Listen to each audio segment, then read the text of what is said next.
Yeah man, Yeah man, we gonna make this shit. Man a chop, chop on the mic.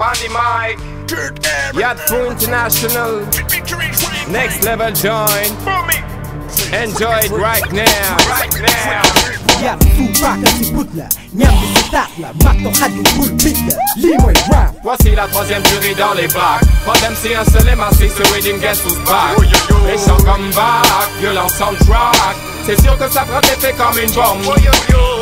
Wax leer, tey mu wax leer, naa fekku fekki faw ñu sox leer. lii mooy rap, damay rap ngir askan wet nguur gi. Rap ngir baadoola bet gor bi man toll la jaam ak garmi. Rap dog seen nooyi, yóbbu seen nawi. Rap dekkil neewi, hip hop bi naayi. damay rap jóg sigil sama saaga. fàtte MCs yi dëkk si lëmb lu naar ne seeka. wala tàbbal leen si den ne xuri. waru Abdouraas déglul. fii ceeb bi guddi bay di ko tiraas. damay rap ngir tekk nombal tànk. Ndakaaru ba xombal sànq fekk yi ol dem seen xel ne bank. damay rap intox jug sans texte. setal deg wi hip hop bi ne saabu sans texte. yes Yatfu Paaka si Puut la. yes ñambi si taat la. yes matum xajo bul bit la. yes liggéey si leen ëpp fit la. liggéey si leen di faat la. ku mun mun abal toog wap abadan. Sur brut de beat, c'est pas tous les bêtes de feat. Unique tout, rap de goût. Style de façon au dégoût. Lâche les flows fous, c'est du nou Yatfu. Rap de rue trop cru, faut que le boycotter les faux coups. Des styles qui collent comme glue, rime bombe qui tombe sur vous. Me and my crew, this is how we do. Un trio des modernes griots qui crient et imposent nos idéaux en stéréo.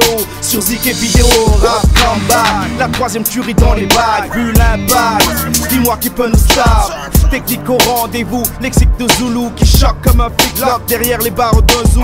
One love à mon bloc, L3 et à tous mes bugs. Yatfu Paaka tu Puut le sur la scud next level. Chaque track hit le rap, ba day. damay rap ngir kàllaama ba si cappaandaw gi fësal sama kàllaama cëppandaw ñi. damay rap ngir gàgganti, rap ngir rogganti, Bawol ba Kajoor Yaram ak Kàccoor. damay rap ngir doon vétéran, rap doon law tam ne were yaan. daw gàddu ji raaye hip hop bi si raw gàddu yi. fii pàcc na dooley biir fàcc na, damay rap ngir pàcc na. dekki clash real beats, split the flash get cheese. damay rap ngir doon ilimaan si rap bi alamaan fekki di fas si rap bi. damay rap ngir jàgg ji cogg ji ak cagga ji, rap ngir xëy doon dàkko ji. Yatfu Paaka si Puut la, ñambi si taat la, Mato xaju bul bit la, lii mooy rap. Voici la troisième tuerie dans les bacs. Pas d'MC, un seul et massif, ce reading guess who's back. Les chants comme back, violent soundtrack. C'est sûr que ça prend effet comme une bombe. wax leer, tey mu wax leer, naa fekku fekki faw ñu sox leer. Voici la troisième tuerie dans les bacs. Pas d'MC, un seul et massif, ce reading guess who's back.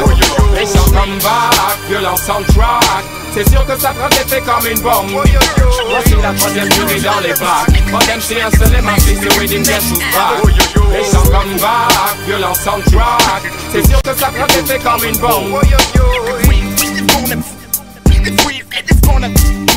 Make that shit. We gonna make the shit. We could make.